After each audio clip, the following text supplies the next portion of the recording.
El Ministerio Internacional Hijos del Altísimo, Cadena Radial del Altísimo y Fundación HAC presentan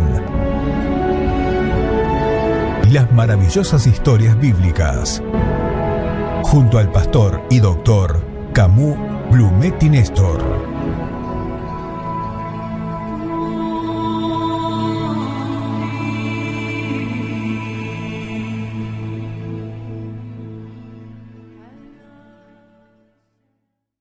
Narran las escrituras que Moisés, uno de los profetas más importantes del judaísmo y del cristianismo, legislador y líder espiritual, que se crió como un príncipe en Egipto, guiado por Dios decide dar libertad al pueblo de Israel de su esclavitud, de la opresión por parte del gobierno de Egipto. Estamos en el año 1447 a.C. El faraón de turno, según la mayoría de los historiadores, es Tutmosis III. Moisés, de 80 años, junto a su hermano Aarón, de 83 años, van a hablar con el faraón. Le dicen que tiene que dejar en libertad a su pueblo de Israel para que éste vaya al desierto a buscar a su Dios, a adorar a su Dios. Por supuesto, el faraón se rehúsa, no les dará la libertad que tanto le exigen. Como si fuese poco, también le va a añadir trabajo sobre trabajo que ya tenían los hebreos. Los hebreos realizaban, entre tantas cosas, los ladrillos para las fastuosas edificaciones. Ahora, por su rebeldía y por su sublevación, por no ser sumisos, no solo harán el ladrillo, sino que también juntarán y recogerán la paja, la hierba necesaria para esta labor. El pueblo se queja, se consterna, y Moisés clama, pide a Dios. Dios le habla, le dice: Moisés, sabrán los egipcios que yo soy Jehová, cuando extienda mi mano sobre Egipto y saque a los hijos de Israel del medio de ellos. Así comienza esta historia. Las plagas de Egipto, el castigo divino, y en los pasajes de la historia de hoy veremos estas plagas, 10 plagas que consumieron todo el pueblo de Egipto. Moisés entonces desata sobre Egipto la primer plaga. Convierte el río Nilo en sangre. Este río es uno de los más extensos que existen en el mundo. Tiene unos 6.700 kilómetros hasta su desembocadura en el mar Mediterráneo. Él les proporcionaba agua para beber, para regar los campos. Sus crecidas dejaban tierra fértil, limo, en sus orillas para que los agricultores pudieran cultivar trigo, cebada, frutas y hortalizas. También abastecía, suministraba de peces para su dieta diaria.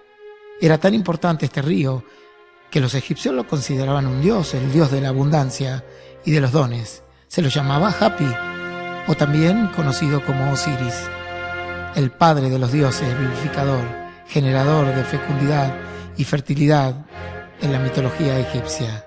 Pero para este dios, para este pseudo dios, fue inútil poder resistir esta plaga.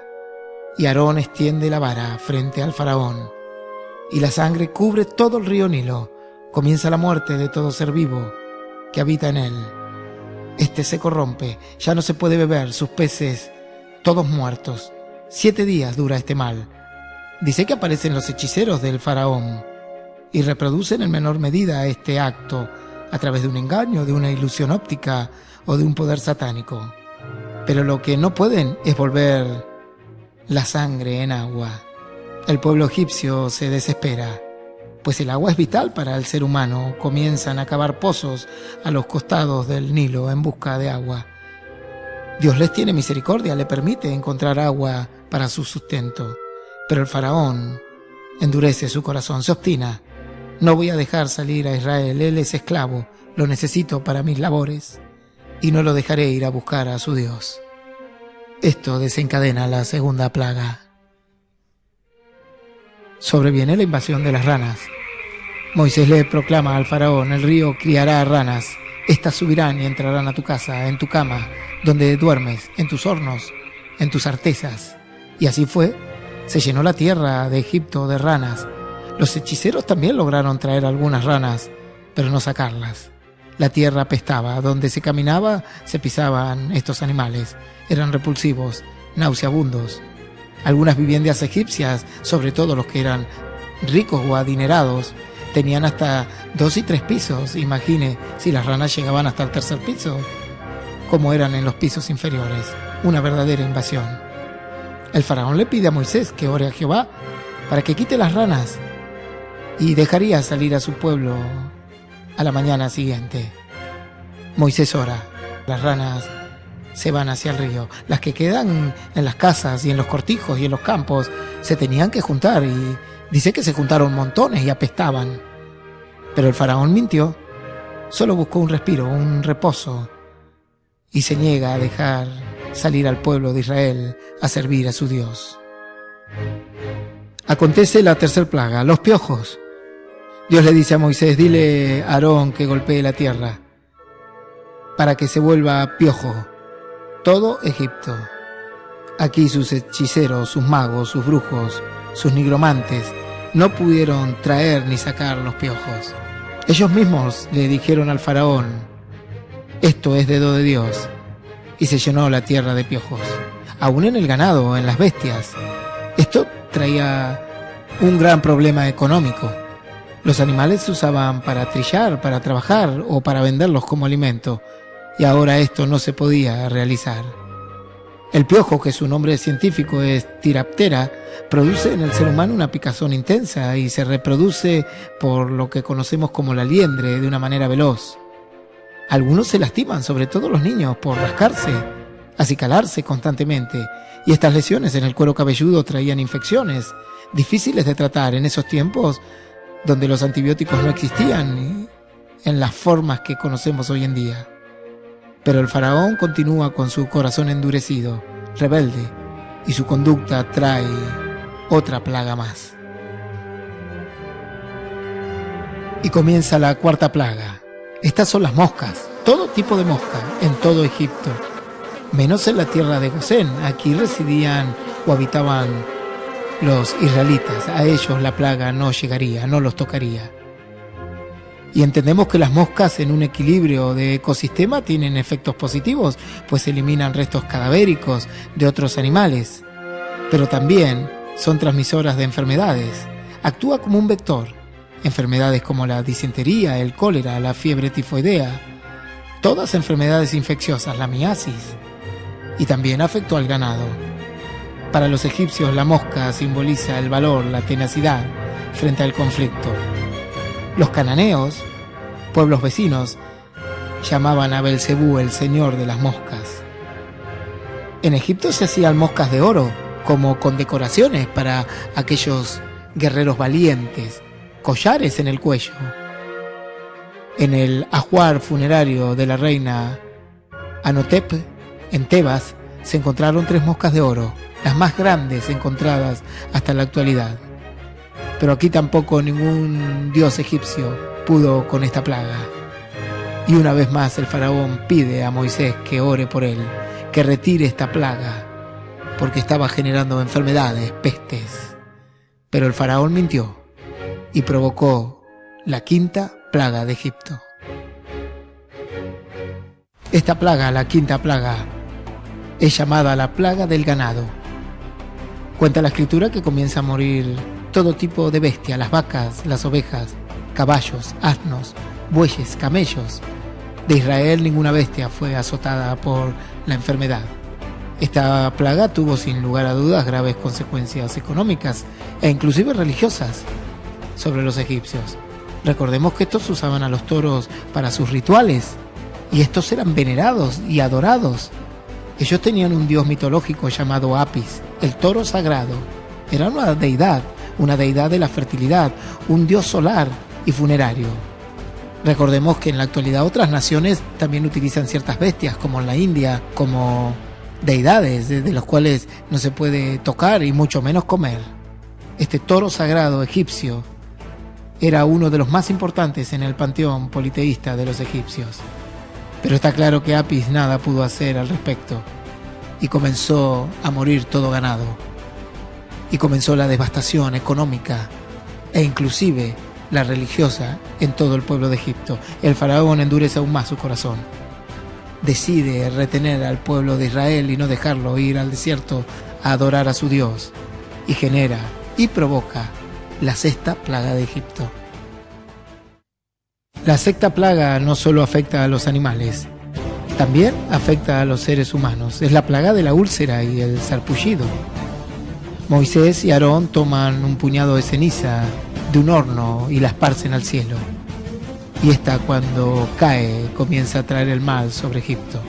La lengua hebrea indica que era un tipo de úlcera abierta, enconada, que supuraba y que era quizá de tipo leproso, una enfermedad muy común en aquellos tiempos.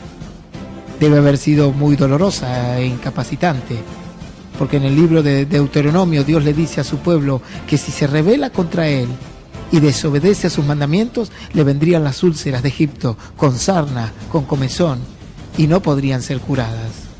Pero el faraón es endurecido en su corazón por la palabra de Dios. Se aferra a la idea de no dejar salir a Israel, a darle tributo y adoración a su Dios. Por lo tanto, esto trae su consecuencia, su corolario, su secuela, y esta es la séptima plaga de Egipto. Moisés le dice al faraón: vendrá la séptima plaga. Dile a tu pueblo que meta a los criados y el ganado en las casas, porque traeré granizo, granizo muy pesado, cual no hubo en Egipto desde el día que se fundó hasta ahora. Si el granizo cae sobre alguno, éste morirá, sea hombre o sea bestia. Cuenta la historia que era un granizo con fuego, una gran tormenta eléctrica. Destruyó toda la vegetación, la agricultura. Y claro está, aquellos que no escucharon la advertencia de parte de Dios a través de Moisés, que se quedaron en el campo y no entraron en sus casas, les cayó el granizo encima. Se perdió el lino, se perdió la cebada, que eran las cosechas tempranas. Pero en la tierra de Gosén, tierra de Israel, no cayó esta plaga o este mal. Cuenta la historia que en el norte de la India, el 20 de abril de 1888, una lluvia de granizos causó la muerte de 246 personas, y esta tan solo duró 2 minutos. Cuenta que algunos pedazos de hielo pesaban hasta 1 kilogramo. Y aquí comenzó la tormenta desde la mañana. La catástrofe en Egipto fue descomunal, devastadora. En un momento el faraón pide por favor que cese, que se detenga este mal, que se arrepintió realmente de corazón. Pero Moisés sabía que era mentira y le dijo: tú me estás mintiendo, me engañas. Tu corazón está endurecido. Y por esta razón Dios traerá la 8ª plaga sobre ti y sobre todo Egipto. Y sobreviene la 8ª plaga. Esta era la langosta. Para esta instancia Egipto ya estaba destruido. Los siervos del faraón le pregonan, le suplican que deje ir a los israelitas, que termine con esta desdicha, con esta maldición. Pero el opresivo faraón le argumenta que solo saldrán los varones. Dios le dice a Moisés: extiende tu mano y trae la langosta. Lo que no consumió el granizo, lo hará la langosta. El trigo, el centeno, la cosecha tardía, la va a destruir, la va a consumir la langosta. Sopló viento del oriente, se cubrió la tierra de Egipto, se oscureció el día, y el estrago, el daño, la devastación comenzó sobre toda la vegetación de Egipto. El faraón pide nuevamente que lo liberen de este mal. Dios tiene misericordia del pueblo, ya un Egipto devastado, destruido, azotado con tantas plagas. Dios envía el viento del occidente y arroja la langosta al Mar Rojo. A esta altura cualquiera diría que una persona se arrepiente, cambia de posición, entiende que el Dios de Israel era un Dios poderoso. Había subyugado a todos los dioses, o los pseudodioses, o al panteón de las deidades egipcias. Pero para asombro de todos, vuelve a endurecer su corazón el faraón y no permite que el pueblo salga a adorar a su Dios. Él mismo provoca la 9ª plaga de Egipto. Estas eran las tinieblas, densas tinieblas. Cuentan las escrituras que eran tan densas que se podían palpar. No se podía ver entre las personas durante 3 días, 72 horas. Aquellas tinieblas eran aterrorizantes. Una negrura privó a sus víctimas de alimento, de agua, de la menor libertad de movimiento. Más de alguna persona debió haberse enloquecido a causa de esta terrible tortura, pero Israel tenía luz en su habitación. El faraón pide que lo liberen de este tormento. Su dios Ra, el dios del sol, el Dios de la luz, no pudo hacer nada, no pudo defenderse de la mano de Jehová. Pero el faraón vuelve a mentir. Y se aproxima la última plaga, la peor de todas, la devastación mayor, el daño mayor hacia Egipto, hacia el corazón de Egipto. Dios le dice a Moisés: esta será la última plaga. El faraón los dejará salir. A medianoche morirá todo primogénito en Egipto, incluso el primogénito del faraón. También morirán los primogénitos de las bestias. Habrá gran clamor por toda la tierra de Egipto, cual nunca hubo ni jamás habrá. Pero a Israel no dañaré. Cuenta la Escritura que no había casa donde no hubiese un muerto, un óbito, el espanto, el terror, el horror, el miedo, el pavor, el asombro, el pánico, la consternación, tomaron toda la tierra de Egipto. El 14 de abril a la medianoche pasó el ángel de la muerte. Y así, el día 15 de abril, 600.000 israelitas y sus niños salen de Egipto. Salen con oro, salen con plata, con joyas, con ganado. Los egipcios los despiden con tesoros. Quieren terminar con las plagas, con el número de plagas. Quieren terminar de tener contacto con el Dios de Israel. Los enriquecen ellos mismos. Los despiden con todos los tesoros que pueden, con tal que este pueblo se vaya. Y el 15 de abril, por la mañana, el pueblo de Israel es libre. Ya van al desierto a adorar a su Dios, a Jehová. Esta es la historia de las 10 plagas de Egipto.